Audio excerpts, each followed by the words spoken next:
میں بہت غریب لڑکی تھی۔ ہمارے پاس کھانے کو بھی پیسے نہ ہوتے تھے۔ ہمارا باپ مر چکا تھا اور بھائی کوئی نہیں تھا۔ بہنوں کی شادی کے لیے 1 لاکھ روپے کی ضرورت تھی۔ ماں نے کہا کہ بہنوں کو جہیز نہ دیا تو رشتہ ٹوٹ جائے گا۔ جہاں میں نوکری کرتی تھی وہاں 4 لڑکوں کی مجھے رات گزارنے کے لیے 1 لاکھ کی آفر کی۔ میں وہاں چلی گئی۔ جب 4 لڑکوں نے میرے جسم سے ہوس پوری کر لی تو ان کا 5واں دوست بھی آ گیا۔ جیسے ہی کمرے میں آیا تو اسے دیکھ کر میری چیخیں نکل گئی، کیونکہ حالات انسان کو وہ سب کرنے پہ مجبور کر دیتے ہیں جس کے بارے میں نے کبھی سوچا بھی نہیں ہوتا تھا، یا یوں کہیے کہ کبھی کبھی ضرورت سے زیادہ خواہشات انسان کو ختم کر دیتی ہیں۔ اور میں بھی ناتمام ہونے والی خواہشات کے سفر پر نکل پڑی تھی۔ میں رات 1 بجے سے اس چھوٹے سے کمرے میں بستر پر پڑی ہوئی تھی اور ایک کے بعد ایک اور دوسرے لڑکے نے بھی مجھے نوچ ڈالا تھا۔ درد اپنی انتہا پر تھا، لیکن یہ سب کچھ میں نے اپنی مرضی سے قبول کیا تھا۔ نہ ہی مجھے اپنے لباس کا ہوش تھا اور نہ ہی جسم میں اٹھنے والی ٹیسوں کا دو ہی لڑکوں نے میرا حال ایسا کر دیا تھا کہ میرا سارا وجود زخمی ہو گیا تھا۔ یہ سوچ کر میری روح کانپ رہی تھی کہ مزید 2 لڑکے اور میرے ساتھ اپنی ہوس پوری کرنے والے آنے والے ہیں اور مجھے پوری خوشی سے انہیں وقت دینا ہے۔ میں نے کبھی سوچا نہیں تھا کہ میری زندگی کی کوئی رات ایسی بھی ہوگی۔ یہ سب میں ایک بھاری قیمت کے عوض کر رہی تھی، اس لیے پیچھے ہٹنے کا تو سوال ہی نہیں تھا۔ میری ذمہ داریاں اور میرے گھر والوں کی خواہشات مجھے اس مقام تک لے آئی تھی جہاں میں نے ایک ہی رات میں 4 لڑکوں کے ساتھ رات گزارنے کی حامی بھر لی تھی۔ عام حالات میں تو کسی لڑکی کے لیے ایسا سوچنا بھی ممکن نہیں، لیکن میں جس جگہ کھڑی تھی وہاں مجھے یہ فیصلہ کرنے میں زیادہ وقت نہیں لگا تھا۔ وہ سب صحت مند اور تندرست نوجوان تھے جن کی طاقت کے آگے میں کچھ بھی نہیں تھی۔ بستر تک آنے والے دونوں نوجوانوں نے ہی لمحوں میں مجھے قابو کر کے اپنی پوری طرح ہوس کا نشانہ بنا لیا۔ یہ پہلی دفعہ تھا جب میں کسی مرد کے لمس سے آشنا ہوئی تھی۔ دوسرے لڑکے کے نکلتے ہی تیسرا لڑکا بھی کمرے میں اندر چلا آیا۔ میں نے ایک گہری سانس خارج کی۔ میں تھوڑا وقت چاہتی تھی، لیکن وہ کہنے لگا کہ اتنا وقت نہیں ہے، بہر اس کے اور بھی دوست انتظار میں بیٹھے ہیں۔ اس کی بات سن کر میری آنکھوں سے آنسو بہہ نکلے۔ وہ فوراً ہی میرے پاس چلا آیا اور میری آنسوؤں کو نظر انداز کرتا اپنی شدتیں مجھ پر بکھیرنے لگا۔ میرے وجود میں برداشت کی سکت ختم ہو رہی تھی۔ میں بار بار اسے خود سے دور کرنے کی کوشش کرتی، لیکن وہ اتنا ہی مجھ پر حاوی ہونے لگتا۔ ایسا لگ رہا تھا جیسے اسے اس کھیل میں مزہ آ رہا ہو۔ میرے دھکا دینے پر وہ پہلے سے بھی زیادہ جوش سے میرے قریب آتا، اس لیے میں اب اسے روکنے کی غلطی نہیں کر رہی تھی اور خاموشی سے خود پر گزرنے والی اس قیامت کو برداشت کر رہی تھی۔ 1 گھنٹے تک وہ اپنی پیاس بجھاتا رہا اور جاتے جاتے اس نے اپنے دانتوں کے نشان میری گردن پر چھوڑ دیے اور کہنے لگا کہ اگر اسے دوبارہ موقع ملا تو وہ میرے ساتھ دوبارہ وقت ضرور گزارے گا۔ اس کے جانے کے بعد میں نے ایک نگاہ اپنے وجود پر ڈالی تو میں کانپ گئی۔ جسم کا کوئی حصہ ایسا نہیں تھا جہاں زخم موجود نہ ہو۔ تیسرے نوجوان نے تو حد سے زیادہ مجھے زخمی کر دیا تھا۔ جگہ جگہ اس کے دانتوں کے نشان پوس تھے۔ مزید 2 لڑکوں نے بھی 1 گھنٹہ مجھے اس طرح اپنی ہوس کا نشانہ بنائے رکھا۔ ان لوگوں نے مجھ پر ذرا بھی رحم نہیں کیا، اور آتا بھی کیوں؟ انہوں نے ایک بڑی رقم کے بدلے میری 1 رات خریدی تھی۔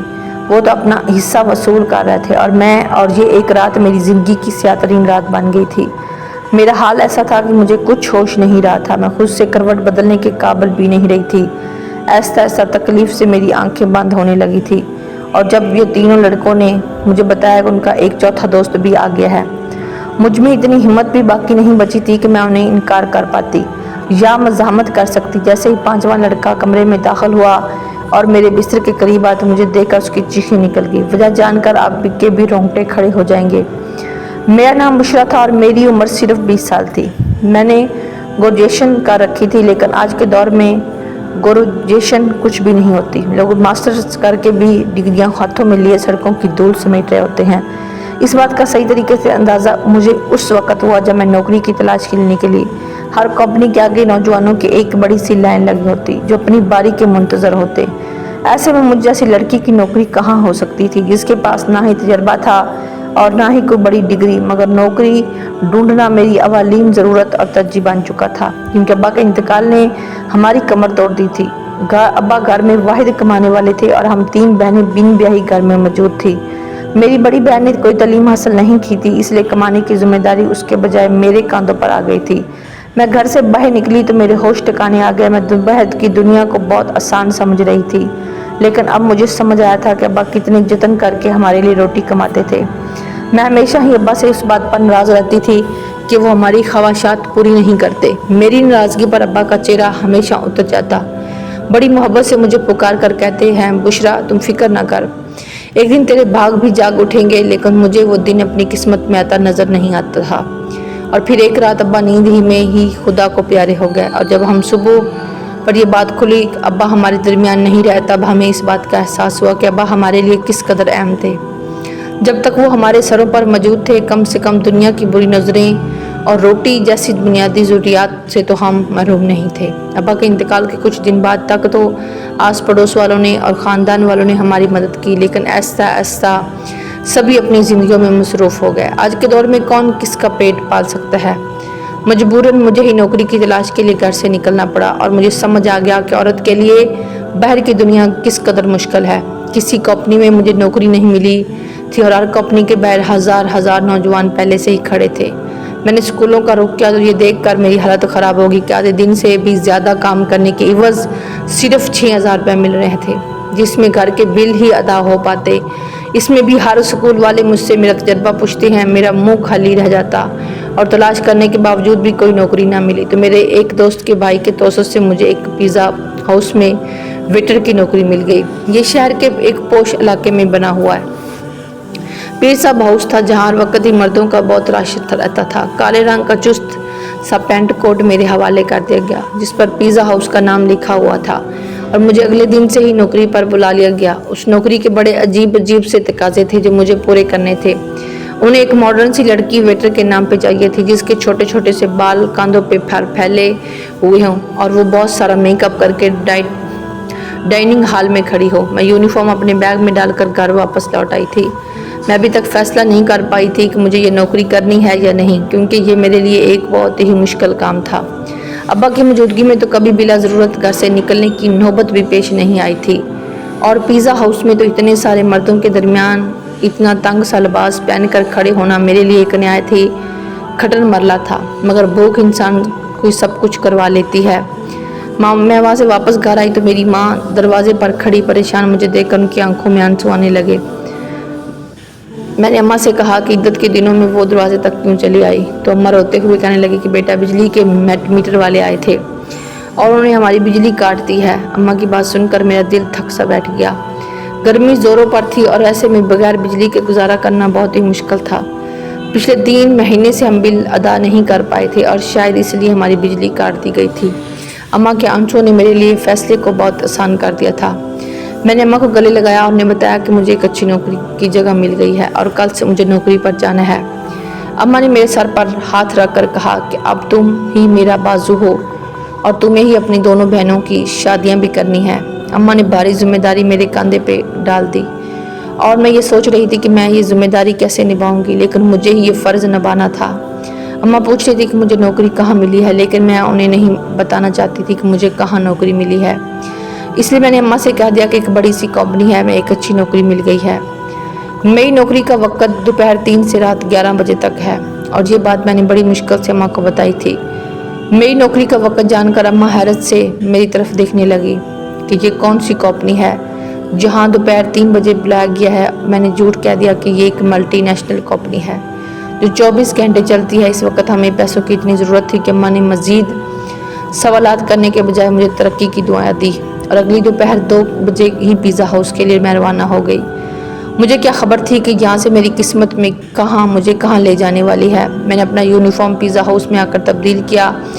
مینیجر نے مجھے پیزا ہاؤس کے دروازے کے قریب ہی کھڑا کر دیا اور کہنے لگا کہ آج تمہارا پہلا دن ہے، اس لیے تم ہر آتے جاتے کو ادب سے ویلکم کرو گی، اور ساتھ ہی مجھے ڈانٹ کر کہا کہ یہ کیسے منہ اٹھا کر آ گئی ہو، جاؤ پہلے میک اپ کرو۔ مینیجر کی بات سن کر میں شرمندہ ہو گئی، کیونکہ میرے پاس میک اپ نہیں تھا۔ وہاں موجود ایک دوسری لڑکی سے میں اپنے میک اپ سے میری گہری سی سرخی لگائی، وہ بڑی تیزی سے میرے چہرے پہ اپنا ہاتھ چلا رہی تھی، اور اس کے بعد جب میں نے آئینے میں خود کو دیکھا تو میں حیران رہ گئی۔ مجھے معلوم تھا کہ میں خوبصورت ہوں اور میرا رنگ بھی بہت صاف ہے، لیکن تھوڑے سے میک اپ کے بعد ہی میں پوری طرح نکھر گئی تھی۔ میں خود کو آئینے میں دیکھ رہی تھی، اور جب وہ لڑکی کہنے لگی कि ये लोग खूबसूरती देखकर ही तो यहाँ रखते हैं, वरना काम करने को तो बहुत से लोग मिल जाते हैं। मैं जान गई थी कि ये नौकरी मुझे मेरी काबिलियत की वजह से नहीं बल्कि खूबसूरती की वजह से मिली है। नौकरी का ये पहला दिन मेरे लिए बहुत ही भारी था। मैं 3 बजे से दरवाजे पे खड़ी आने जाने वाले मर्दों और औरतों को वेलकम कर रही थी। यहाँ औरतों की तादाद कम ही आती थी, ज़्यादातर मर्द ही आ रहे थे। रात गए तक मेरे पैरों में बहुत ज़्यादा दर्द हो चुका था और अभी मुझे वापस बसों के धक्के खाते हुए घर भी पहुँचना था। 12-1 के करीब मैं घर पहुँची थी। अम्मा मेरे इंतज़ार में जाग रही थी। माँ ने अम्मा के साथ बैठकर खाना खाया और फ़ौरन ही बिस्तर पर लेट गई। मुझे अब्बा की बहुत याद आ रही थी। अब्बा मेरे सबसे ज़्यादा नखरे उठाया करते थे, फिर भी मैं हमेशा से उनसे कहीं ना किसी तरह बात पर रूठ जाती थी। पैरों की तकलीफ़ से तड़पते तड़पते कब मुझे नींद लग गई पता ही नहीं चला। अगले दिन मैं फिर दोपहर के 2 बजे घर से निकल गई। आज मुझे दरवाजे के पास खड़ा नहीं किया गया था बल्कि एक ऑर्डर लेने का काम दिया गया था। ये काम मुझे थोड़ा सा आसान लगा क्योंकि कुछ ही देर में अंदाज़ा हो गया कि ये काम बिल्कुल भी आसान नहीं था। मैं जिसके पास भी ऑर्डर लेने के लिए जाती उनमें से अक्सर मर्द मुझे सर से पाँव तक देखते और मुस्कुराते। बदले में मुझे भी मुस्कुराहट का तबादला करना पड़ता क्योंकि ये मेरी नौकरी का तकाजा था। जानबूझकर ऑर्डर देने में काफ़ी वक्त लगाते और कभी कभी तो ऑर्डर देते वक्त उस कदर करीब आ जाते कि मेरा सांस रुकने लगता। ये पिज़्ज़ा हाउस मुझ जैसी वेटर्स की वजह से चल रहा था। इस बात का मुझे अच्छी तरह अंदाज़ा हो गया था कि यहाँ आने वाले ज़्यादातर मर्द वेटर्स की वजह से ही आते हैं। दिन तेज़ी से गुजर रहे थे और मुझे यहाँ नौकरी करते करते महीना हो गया था। इस 1 महीने में काफ़ी कुछ ऐसा हुआ जो मेरे लिए बहुत अजीब था। मर्दों की अजीब अजीब निगाहें, ऑर्डर देने के बहाने करीब आना और मैनाखेज जुमलों का तबादला। लेकिन उस नौकरी की सबसे अच्छी बात यह थी कि तनख्वाह से हटकर उस 1 महीने में टिप के काफ़ी पैसे जमा हो गए थे। मैंने उन्हीं पैसों से बिजली का बिल अदा कर दिया। आहिस्ता आहिस्ता मैं पिज़्ज़ा हाउस के माहौल की आदी होती जा रही थी। 4 लड़के रोज़ ही शाम के वक्त पिज़्ज़ा हाउस आते और सबसे आखिर वाली टेबल पर बैठ जाते। वो टेबल मेरे हिस्से में थी और रोज़ाना मैं ही उनके पास ऑर्डर लेने के लिए जाती। वो चारों ही 24-25 साल के नौजवान थे। वो मुझे गहरी निगाहों से देखा करते थे। आज भी मैं उनके पास ऑर्डर लेने के लिए गई तो उनमें से एक पूछने लगा, तुम यहाँ बहुत मजबूरी में नौकरी करती हो ना? मैंने कह दिया। उसने फ़ौरन ही अपना कार्ड निकाल कर मेरे आगे रखा और कहने लगा, तुम बहुत ही शरीफ लड़की लगती हो। अगर कभी किसी मदद की ज़रूरत पड़े तो याद कर लेना। बिना सोचे समझे ही मैंने वो कार्ड उठाकर अपने कोट की जेब में रख लिया तो वो मुस्कुरा उठा। उसके बाद ये सिलसिला चल पड़ा। रोज़ ही मैं उनका ऑर्डर लेने के लिए जाती हूँ और उनमें से कोई न कोई मुझसे कोई सवाल पूछ लेता। रोज़ाना होने वाली इस मुलाकात की वजह से हमारे दरमियान थोड़ी सी भी तकल्फ़ी आ गई थी। दूसरा महीना भी एक पलक झपकते गुजर गया।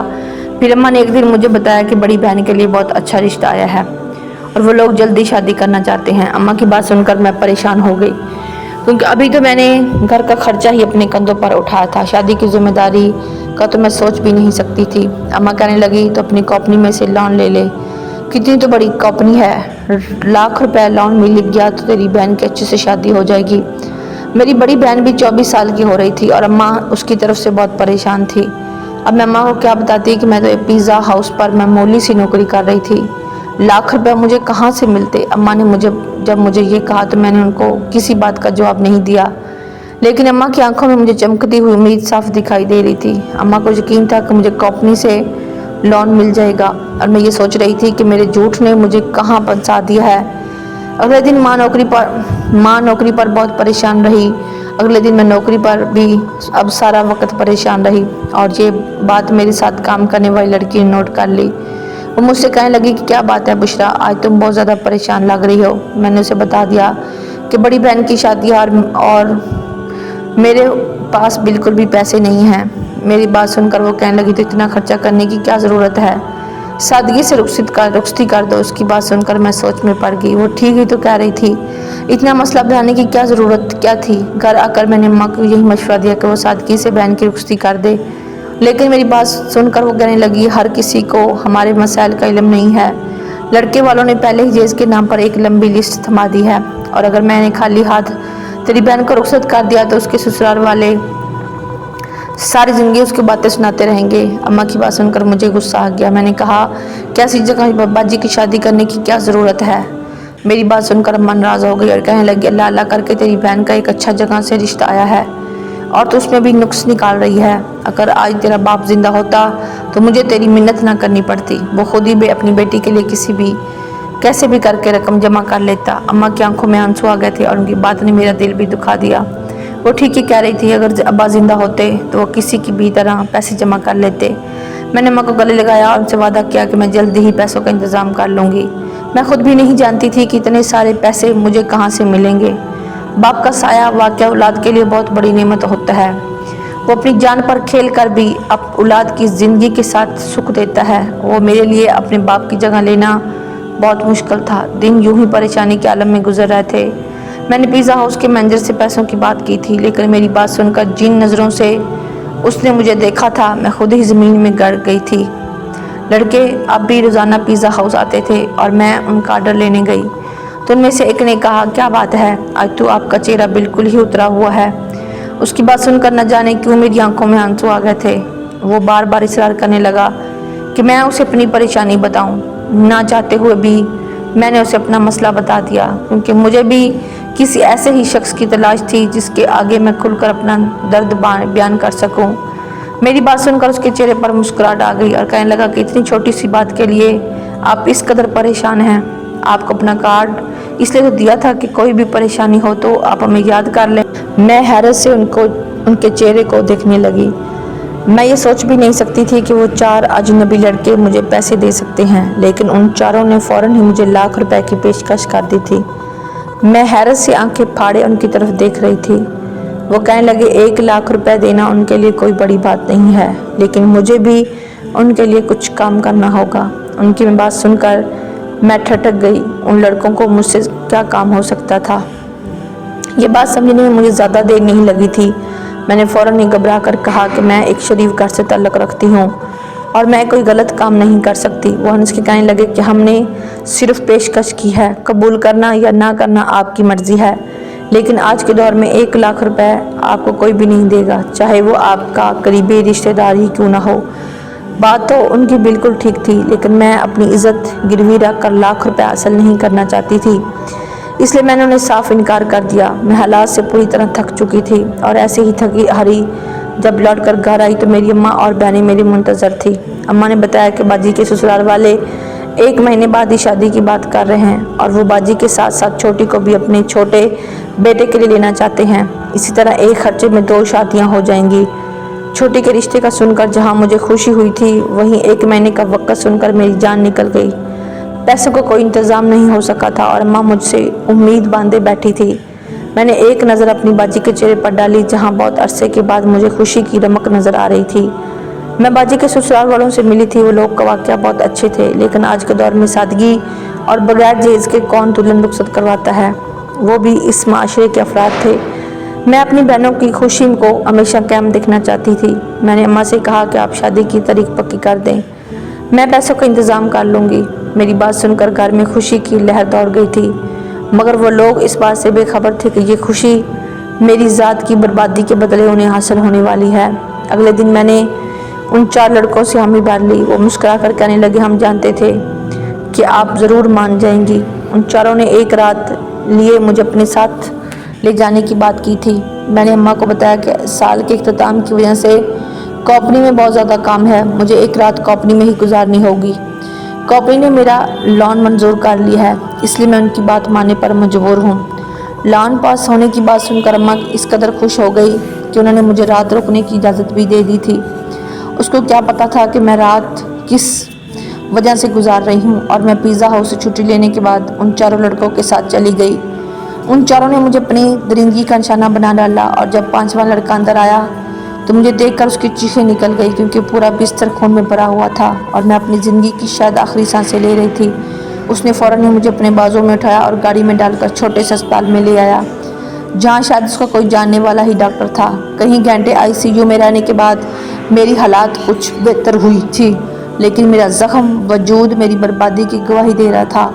वो लड़का उन चौथा का ही दोस्त था, लेकिन उसके अंदर इंसानियत अभी बाकी थी।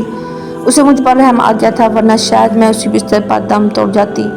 मैंने अम्मा को फ़ोन करके बताया था कि मेरी कंपनी से छुट्टी नहीं हुई है। उस लड़के ने अस्पताल का सारा खर्चा खुद उठाया और उसके दोस्तों से लाख रुपए लेकर मुझे दे दिए थे। वो चारों बहुत अमीर कारोबारी लोगों के बेटे थे। जो चाहते तो बगैर मुझे बर्बाद किए भी मेरी मदद कर सकते थे। मेरी ठीक होने पर मुझे अस्पताल से छुट्टी मिल गई थी और रकम भी मेरे हाथ में आ गई थी, लेकिन अब कुछ भी पहले जैसा नहीं रहा था। उस लड़के ने मुझे अपनी फैक्ट्री में नौकरी की ऑफ़र कर दी थी और यकीन दिलाया था कि मैं वहाँ इज़्ज़त से नौकरी करूँगी। आज मेरी दोनों बहनों की शादी हो गई थी और मैं उस लड़के की फैक्ट्री में नौकरी कर रही हूँ। एक बात मैं अच्छी तरह जान गई थी कि आज के इस दौर में बगैर गरज के मदद करने वाले लोगों की तादाद ना होने के बराबर है। पेशा नौकरी करने वाली लड़कियों को इज़्ज़त की नज़र से देखें, क्योंकि वो बहुत ही मजबूरी की हालत में अपने घरों से निकलती हैं, चाहे वो तंग लिबास पहनकर किसी पिज़्ज़ा हाउस के दरवाजे पे ही क्यों ना खड़ी हों। तो दोस्तों, ये थी मेरी आज की कहानी। उम्मीद है आपको आज की कहानी पसंद आई होगी। कहानी अच्छी लगे तो इसको लाइक ज़रूर कीजिएगा, अपने दोस्तों के साथ ज़रूर शेयर कीजिएगा। अगर आपने अभी तक मेरे चैनल को सब्सक्राइब नहीं किया तो इसको फ़ौरन सब्सक्राइब कर लीजिए, ताकि आपको मेरी हर आने वाली कहानी का नोटिफिकेशन बर वक्त मिल सके।